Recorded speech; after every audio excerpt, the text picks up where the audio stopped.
Salut tout le monde. Moi, c'est Théo Bernard. Et sur cette chaîne, on explore ensemble l'univers de l'automobile. Du fonctionnement des systèmes aux bons réflexes pour entretenir votre voiture au quotidien. Chaque vidéo est pensée pour vous rendre la route plus simple, plus sûre et surtout moins coûteuse. Si ce genre de contenu vous parle, pensez à cliquer sur j'aime, à vous abonner et regarder la vidéo jusqu'au bout. Les infos les plus utiles sont souvent à la fin. Chaque année, tous les conducteurs doivent se soumettre à un contrôle technique. Pour beaucoup d'entre nous, passer ce contrôle est un véritable soulagement, d'abord parce que cela signifie que notre voiture est en bon état. Nous avons la garantie de pouvoir rouler sans problème sur les routes. De plus, si nous passons le contrôle technique, nous n'aurons pas à effectuer de réparations supplémentaires, avec les factures de garage correspondantes. Cependant, il est également possible que notre contrôle technique soit défavorable ou négatif. Attention, obtenir un avis défavorable n'est pas la même chose qu'obtenir un avis négatif. Nous vous expliquons ici quelle est la différence et ce qu'il faut faire dans chaque cas. L'objectif de l'ITV, pourquoi existe-t-il? Index des postes. Bien que certaines personnes puissent trouver le contrôle technique terriblement fastidieux, l'objectif de ce test est de s'assurer que les véhicules remplissent les conditions minimales pour protéger la sécurité de tous ceux qui circulent sur la route. Bien que cela n'élimine pas la possibilité d'accident, cela les réduit certainement. En d'autres termes, le MOT a pour but de contribuer à réduire le nombre d'accidents de la route et d'aider les voitures à polluer le moins possible. Ce dernier point est devenu extrêmement important, étant donné que les lois antipollution sont de plus en plus strictes. D'autre part, selon la loi, les véhicules doivent être soumis à ce contrôle tous les ans ou tous les 2 ans, mais des situations extraordinaires peuvent survenir qui impliquent d'anticiper ce contrôle. Les fréquences d'inspection sont consignées dans le décret royal 920/2017, entre en vigueur le 23 octobre de la même année. De même, les éléments de la voiture qui sont soumis à l'inspection sont spécifiés dans le manuel ITV, dont les exigences doivent être rigoureusement respectées. ITV négatif versus ITV défavorable. Il ne fait aucun doute que ces deux termes ont une connotation négative, ce qui explique la confusion qui règne souvent. On pense souvent qu'ils signifient la même chose, ce qui n'est pas le cas. Un MOT défavorable signifie que le conducteur dispose d'une période de 2 mois pour réparer les défauts de la voiture. Toutefois, l'utilisation du véhicule se limitera exclusivement à un passage au garage, ce qui signifie qu'il ne pourra pas être utilisé librement sur la route.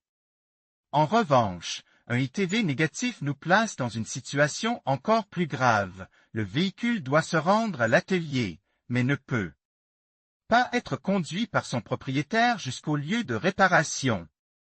Dans ce cas, il faut demander à une dépanneuse de transporter le véhicule jusqu'à l'atelier de réparation.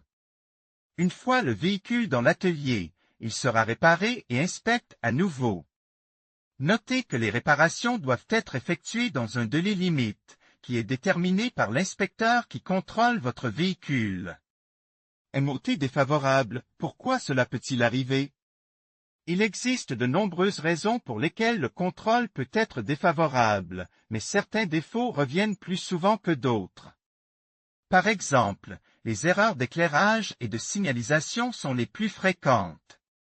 Il ne faut pas oublier que les feux de conduite et de signalisation sont extrêmement importants.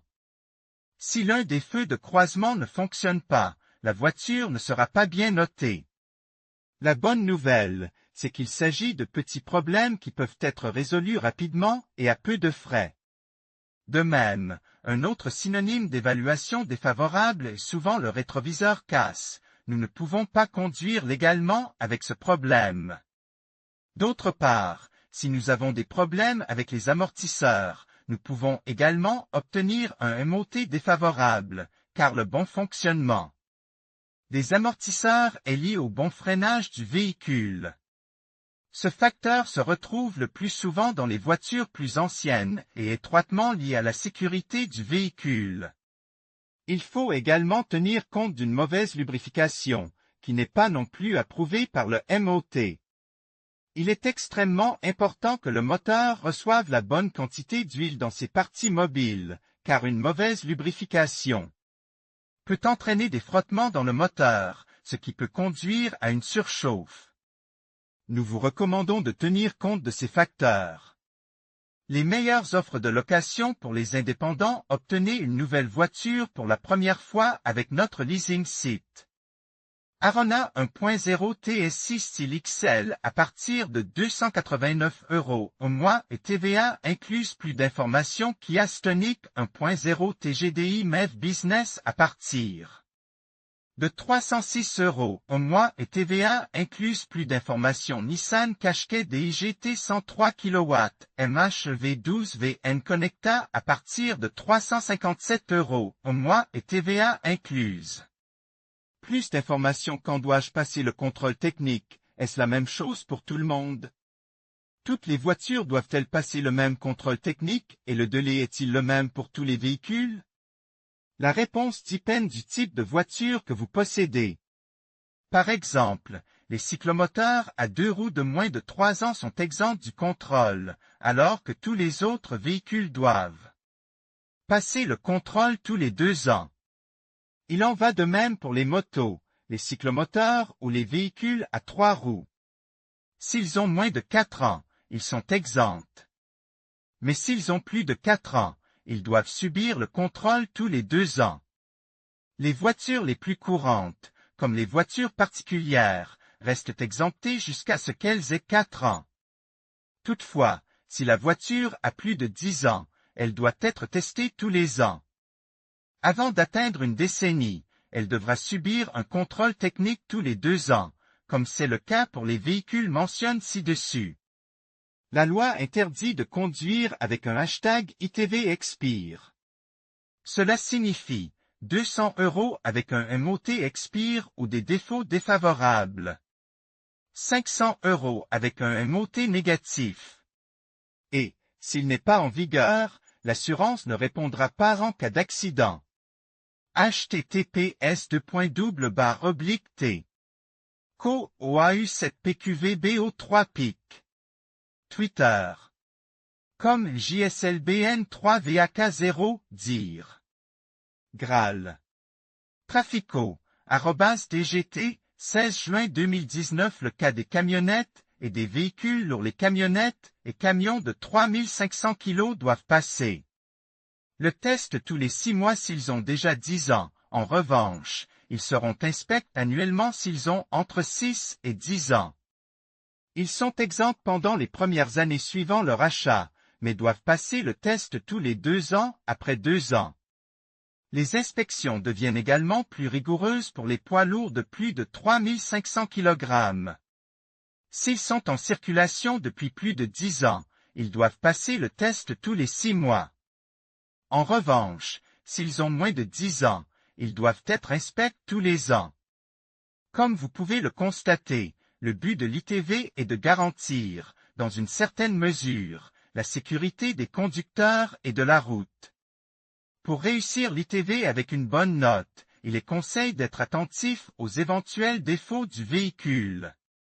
Il est important de ne pas laisser les réparations à la dernière minute et de maintenir la voiture à jour. Chez Renting à Car, nous savons que l'ITV n'est pas une bonne chose, surtout lorsque vous doutez que tout ira bien ou que vous devrez effectuer des réparations plus ou moins coûteuses.